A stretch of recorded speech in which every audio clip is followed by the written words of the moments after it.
Hello po, good morning mga kalodi.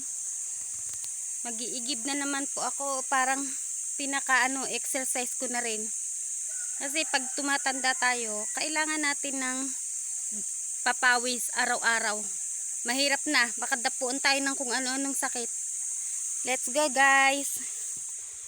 Dito ang daanan namin sa kabundukan. Araw-araw gusto kong maglakad dito sa Matarik. Okay lang naman kasi sinimento na to. Sementado na yung daanan dito.